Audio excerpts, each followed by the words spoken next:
அனைத்து பக்தர்களுக்கும் வணக்கம். ஆஞ்சநேயர் ஜெயந்தி எவ்வாறு வழிபட வேண்டும் என்று இப்போ நம்ம பார்க்கலாம். ஆஞ்சநேயர் ஜெயந்தி வருகின்ற வெள்ளிக்கிழமை டிசம்பர் 19ஆம் தேதி அமாவாசை தினத்தன்று வருகிறது.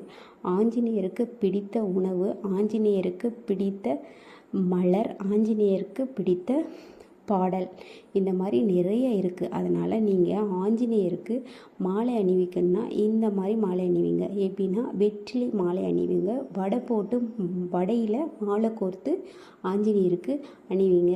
உங்களுக்கு என்ன வேண்டுதல் இருக்கோ அதை மனசார நினச்சி ஒரு வெற்றிலை, ஒரு 11 வெற்றிலை, 21 வெற்றிலை, இந்த மாதிரி வெற்றிலையை வாங்கி அதை மாலையாக கட்டி நீங்கள் ஆஞ்சநேயருக்கு போட்டு வாங்க. கண்டிப்பாக உங்கள் வேண்டுதலை இந்த ஆஞ்சநேயர் ஜெயந்தி அன்னைக்கு கண்டிப்பாக உங்களுக்கு நிறைவேற்றி கொடுப்பாரு.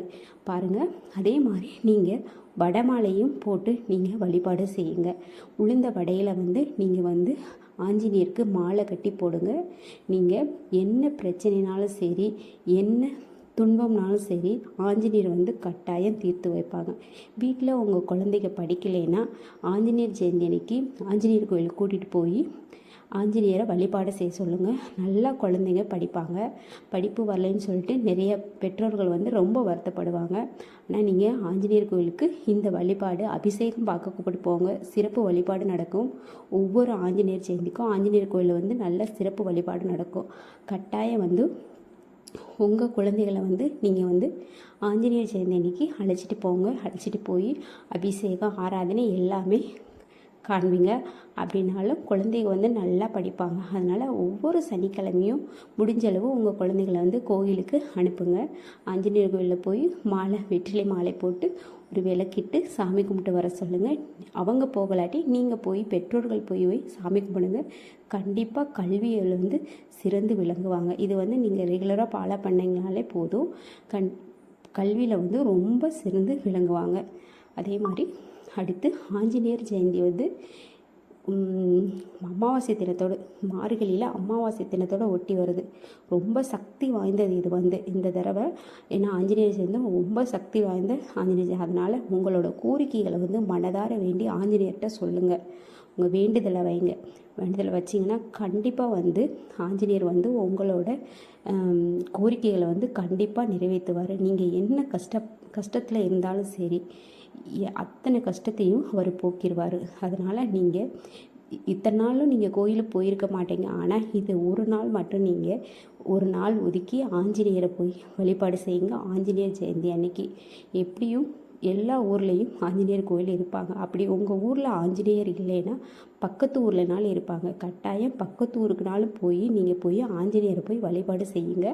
கண்டிப்பாக உங்களுக்கு வெற்றி நிச்சயம் உண்டாகும்.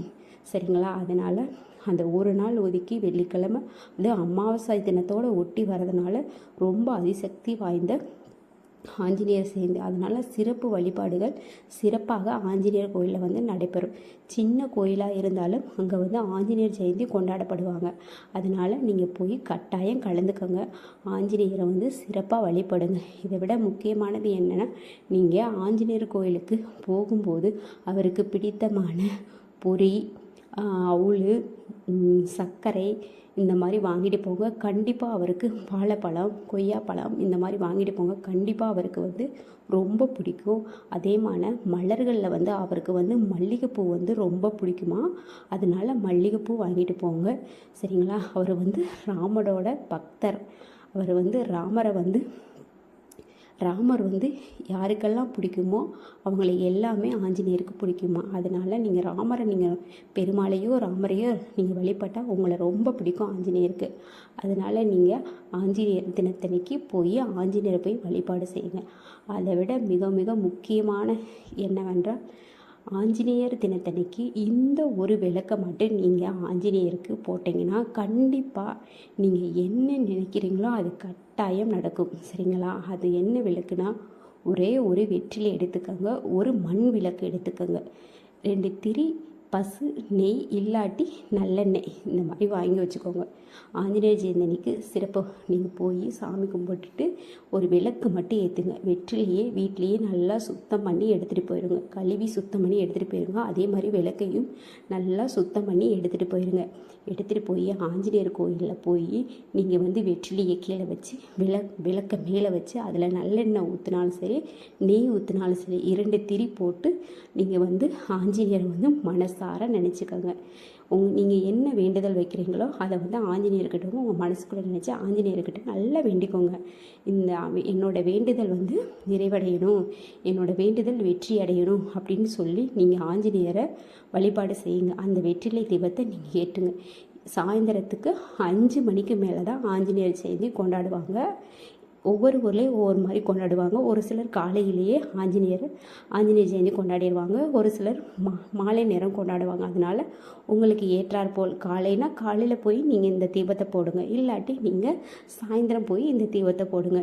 இந்த தீபம் போட்டிங்கன்னா இந்த தீபத்தை மட்டும் நீங்கள் ஏற்றி பாருங்கள். கண்டிப்பாக நீங்கள் என்ன கோரிக்கையை ஆஞ்சநேயர்கிட்ட வைக்கிறீங்களோ அந்த கோரிக்கையை வந்து ஆஞ்சநேயர் கட்டாயம் நிறைவேற்றுவார். அதனால் நீங்கள் கண்டிப்பாக இந்த ஒரு தீபத்தை மட்டும் ஆஞ்சநேயர் பாதத்தில் ஏற்றி பாருங்கள். உங்கள் வாழ்க்கையில் பல மாற்றங்கள் ஏற்படும். அதுவும் ஆஞ்சநேயர் ஜெயந்தி அன்னைக்கு சனிக்கிழமை நீங்கள் போய் ஏற்றலாம். ஆனால் அதை விட சக்தி வாய்ந்தது அவர் வந்து மார்கழி மாதம் அமாவாசை தினத்தன்னைக்கு நடக்குது. அதனால் இந்த டைம் வந்து கண்டிப்பாக நீங்கள் போய் இந்த ஒரு விளக்கை வந்து ஏற்றிட்டு அதுக்கப்புறம் உங்கள் வாழ்க்கையில் ஏற்படுற மாற்றத்தை மட்டும் நீங்கள் பாருங்கள்.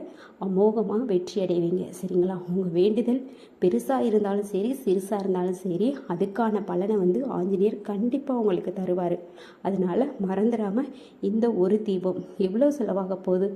கம்மியான செலவு தான் வரும். ஒரு 10 ரூபாக்குள்ளே தான் வரும். சரிங்களா? அதே மாதிரி வாங்கிட்டு போய் இந்த விளக்கை வந்து கண்டிப்பாக நீங்கள் ஏற்றுங்க. அவருக்கு பிடித்த மலரான மல்லிகைப்பூ வாங்கிட்டு போய் வைங்க. வெற்றிலை மாலை போடுங்க. உளுந்த வடை மாலை போடுங்க. ஆஞ்சநேயர் வந்து சிறப்பாக வழிபாடு செய்யுங்க. அனைவருக்கும் வணக்கம்.